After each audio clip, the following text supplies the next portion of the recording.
Hello everybody and welcome back to another Overwatch League 2022 roster breakdown video. Today we're going to be taking a look at the Boston Uprising.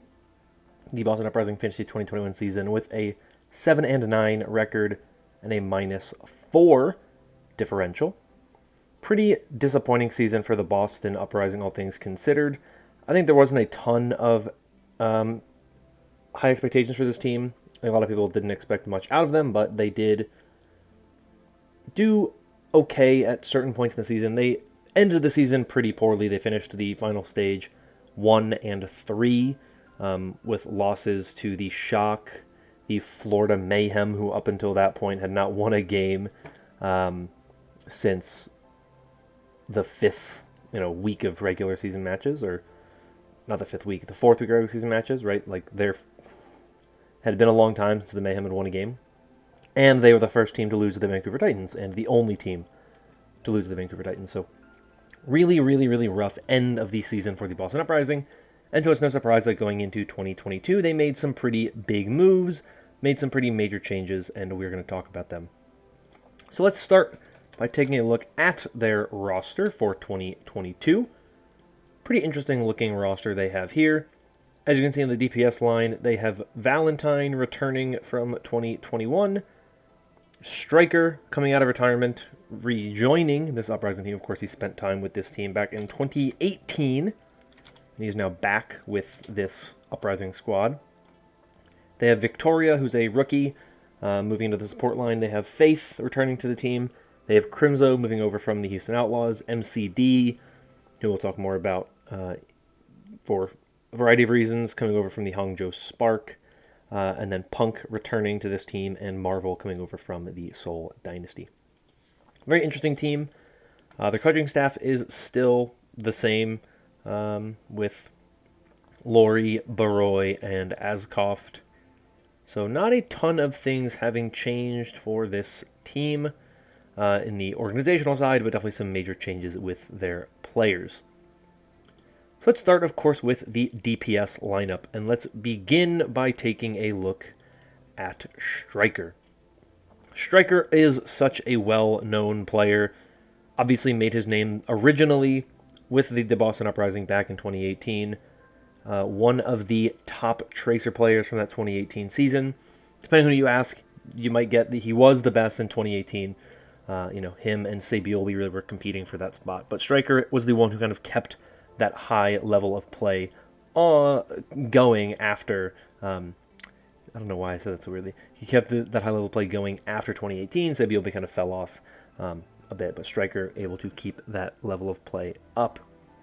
And so Striker comes into this team again. He does bring you some of that hit scan as well, but he's definitely more known for his Tracer. That is really his main role that I expect him to play more than anything else.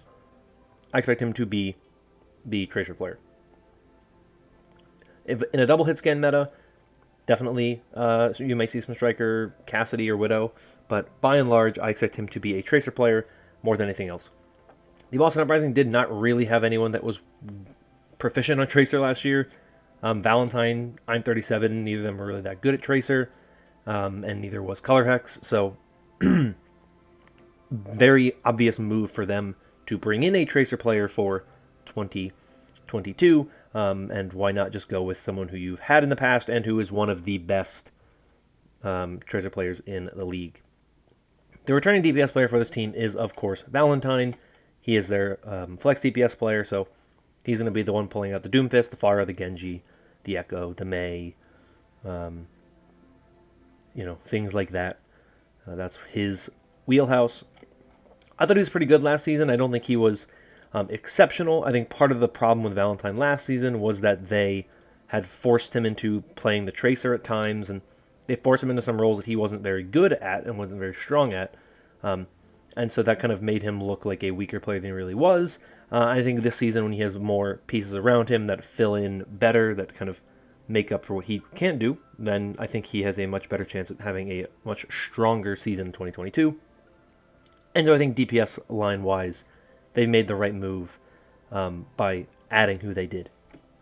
And they round out their DPS lineup with Victoria, who most recently played for Uprising Academy in the Contenders North America scene, playing for the Uprising Academy team for 2021, and Victoria is going to be the player who brings this team their hit scan play. Probably the majority of it will be Victoria. Yes, Striker can play the role, and he can play the hit scan, but I think they want someone who is a dedicated full hit scan player who is known for being very good at that, and that is what Victoria is. So Victoria is going to be the Ashe, the Cassidy, the Widowmaker, and I think that is a really good and smart decision. Right? I really like this team. I think this is a really good lineup. I think they complement each other very, very well. I think this will be this roster's strength, is this DPS line. I think it is versatile enough to give you everything you need. I think it's pretty strong. You have a star in Striker. That gives Valentine more ability, I think, to kind of play more to his strengths. I think that when you bring in someone like Striker, who's known as a star player, that allows someone like Valentine to have a little less pressure on him, opens him up a little bit more to be able to just kind of be more comfortable, be a little more loose, because you have somebody else who's kind of taking a lot of the attention away from you, and that gives you more ability to have really well-performing moments, and it makes you look pretty strong. I think that helps out quite a bit. Then you have Victoria there to help round out that hit scan line, which I think makes this roster pretty strong as a whole on the DPS side. So I think this is definitely the strength of this roster. I think this is what, when I talked about New York on Friday, I basically said New York needs to add more DPS talent because they don't have anybody for double hit scan. And this is what I'm talking about, right? You can have someone like Striker, who obviously is going to be your predominantly tracer player, which is basically the role that Yaki is filling probably for New York. But Yaki's also their only flex DPS player right now. And while Flora can play tracer, right, you obviously don't always want that. But if you need Flora, or you need someone who can play tracer and Cassidy, and someone who can play Widow in at the same time, you can't do that with Yaki and Flora. So this is an example of a team that's doing very, very well, in my opinion, with their DPS line. I think they've done a very good job building up this DPS line in a way that I think makes this team look very strong, and I think that their DPS line is going to be the best part of this team. I think it's going to be the central core spot on this team that really does bring the most out of this team. And I think that's going to be where we see this team potentially be an elite level DPS line. I think this is going to be a relatively underrated DPS line. I don't think people are going to look at them as good as they are. Obviously, they know Striker's good, so they're expecting a lot of things out of Striker. But don't sleep on Valentine. I think this is going to be significantly better season for Valentine this season than we had last season, just because of the way that this roster is now made up. I think it's going to be more beneficial for him as a player. Moving on to the support line, let's start with Faith. He's the main support player for this team, so he's the Lucio, the Mercy, the Brigitte. He's returning for this team. I think we're going to see quite a bit of him. I have some thoughts about this Boston Uprising roster, which I'll talk about in just a little moment, but I think Faith is going to play a lot. I wouldn't be surprised if he even picks up Batiste and plays a lot of Batiste for this team.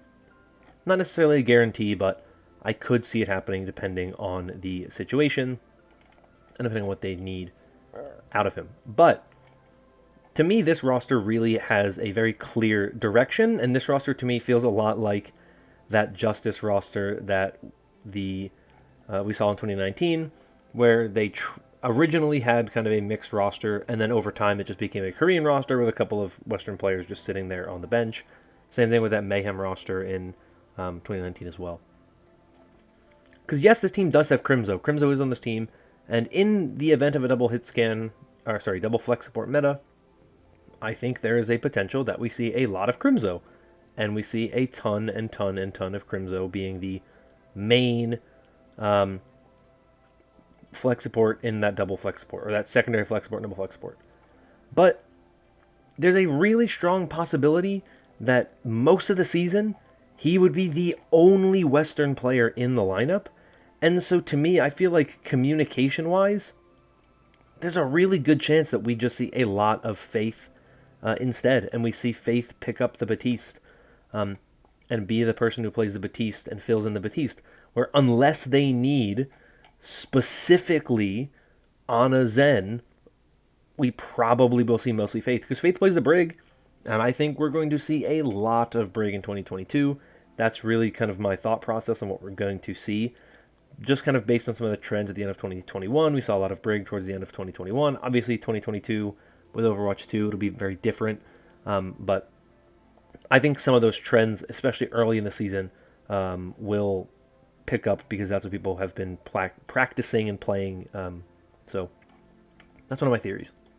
So I really don't actually know how much playtime Crimzo is going to get. I think there's a really strong possibility that Crimzo spends basically the entirety of the 2022 season on the bench in favor of MCD and Faith. Now, MCD, of course, is a very, very controversial player, and rightfully so. If you remember, I believe I talked about it in a video. I'm not sure with certainty, but I'm pretty sure I mentioned it in a video. Maybe I didn't, because I kind of have players I don't normally talk about. But I kind of have to talk about him because he's here and he's on a roster, and I can't really just ignore him. But MCD did make some very, very xenophobic, racist remarks about Chinese players while he was on the Hangzhou Spark. I believe he said it on stream. He either said it on stream or was in chat and it was on stream. But public words and actions that showed that he has a problem with racism, xenophobia, and xenophobia. So that is a very, very, very terrible thing for a player, for anybody, obviously, but for a player in the Overwatch League when there are so many Chinese players, so many Chinese teams, and fans from China to say and to do. And so that is where I look at MCD, and I think that's a concern. And you know, it's not like it's been a long time since this happened, right? He was dropped back in August and then was signed less than 3 months later to the Boston Uprising. So it's concerning to me a little bit. And it's the type of thing where it's a Western team, so it just, to me, feels like it's going to kind of just be swept under the rug. Boston barely said anything about it when it happened. There were barely any statements about it. I think you have to recognize and understand that, this is worrisome. When you have a player who has said stuff and you just sign him to a Western team, because in a way, if you sign a Western team, you don't have to worry about the Chinese audience. You don't have to worry about the Chinese fans and the Chinese organizations, because you're not dealing with them. They're on the other side of the league. They're on the other side of the world. You don't have to worry about them at all. Who cares, right? We can just sign him because he's a talented player, and we're not going to have to interact with this side of the Overwatch League community and the Overwatch fan base, and so who cares? It doesn't affect us anymore.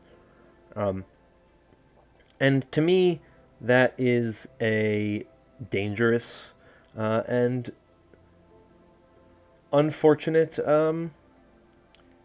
opinion to have, and definitely not something that I would be comfortable with them not being careful with, and them not taking the ample time to actually ensure that they are properly addressing this thing that happened, and making sure that they are very clear with the expectations for him, and making sure that they were actually making sure that he is never doing stuff like this again, and learning to change his ways and become a better person.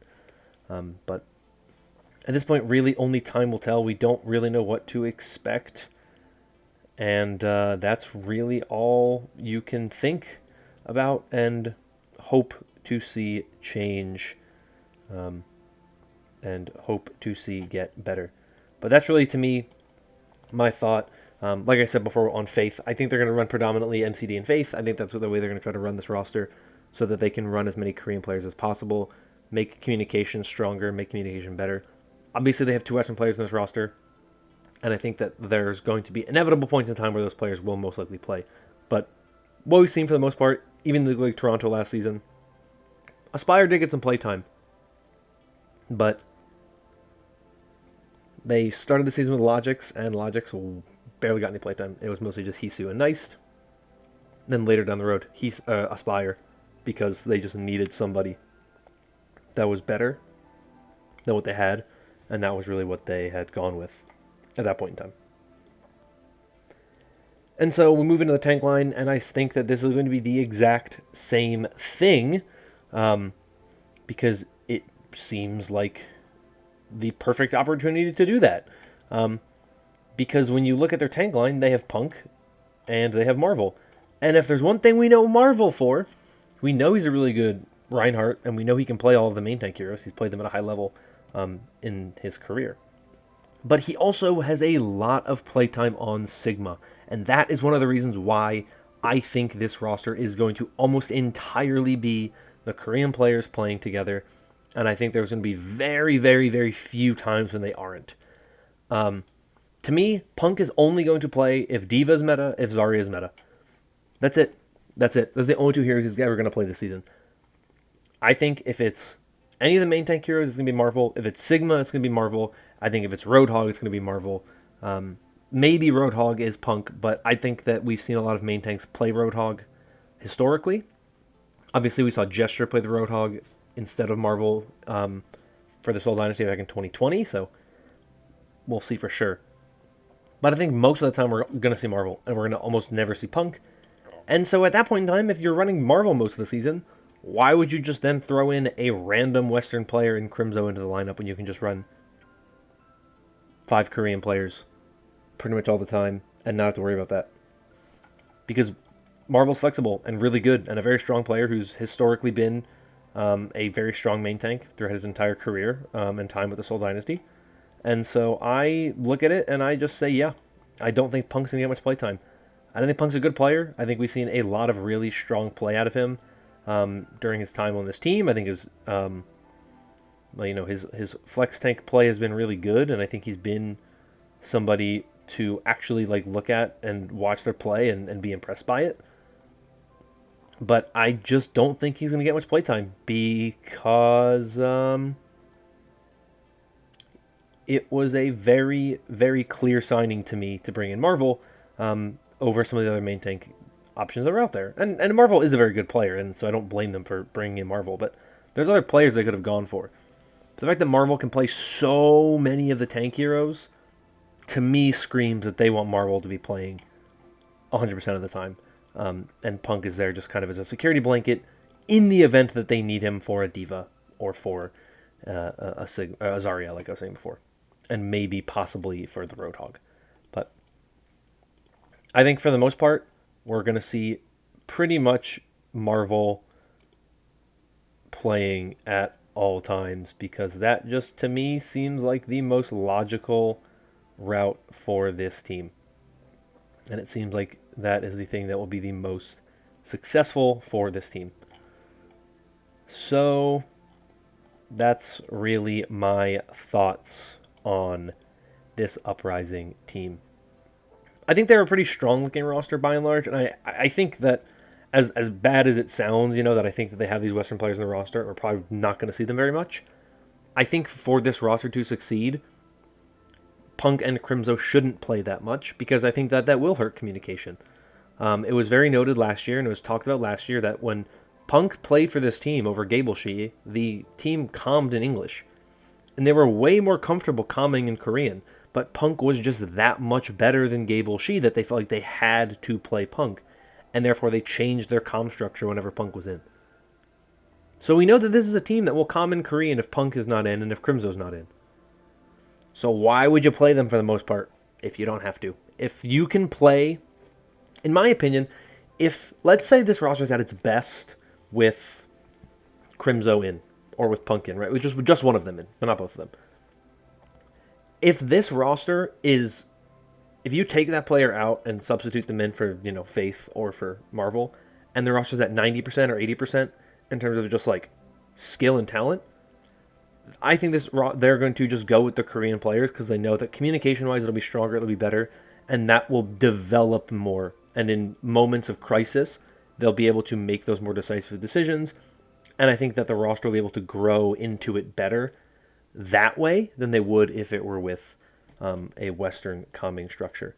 So I think this is a good team. I think it's a solid team. I really like what they've put together. I do have my concerns in terms of player behavior stuff. Even with Stryker, who left the Shock last season, I'm a little kind of concerned there. Like if this Uprising team does not go off to a good start, and they're struggling, could we see the same type of thing happen with Stryker? Obviously, with MCD and his past and his history, that's concerning as well. And then also like just motivating players like Crimzo and Punk if they don't get much playtime. Like, what happens there? Will they feel engaged on this team? Will they try to leave? Will they try to get out? Stuff like that. So I think it's an interesting roster. I like what they have for the most part. I don't think they're a championship favorite right now. I need to see them in action. I think that they're going to be one of those teams that are very interesting to watch early on. They open up their season against Vancouver and against the LA Gladiators. They have two pretty good matches right off the bat, so we'll see pretty quickly how strong they are.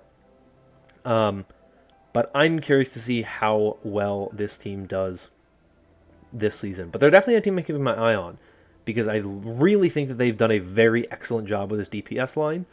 I think Marvel is an incredible signing. And so it really, to me, comes down to what they do in that support line, and that's really the thing that will determine this team's success. And whether or not this team makes it is really going to come down to how well that support line works. If we see a lot of Crimzo, if we don't see a lot of Crimzo, and then what that means for the team as a result. So those are my thoughts really on this Uprising roster. I'd love to hear from you in the comments down below. Let me know your thoughts on this team. Do you agree with me that this team looks good? Do you think they look bad? Do you think they're better than I think they are? Whatever your opinions are, I'd love to hear from you in the comments down below. And if you enjoyed this video or more like it in the future, consider liking and subscribing for more content like this in the future. But that is going to be all for me for today. Thank you all so much for watching. I hope you're all staying safe and staying healthy. And until next time, bye-bye.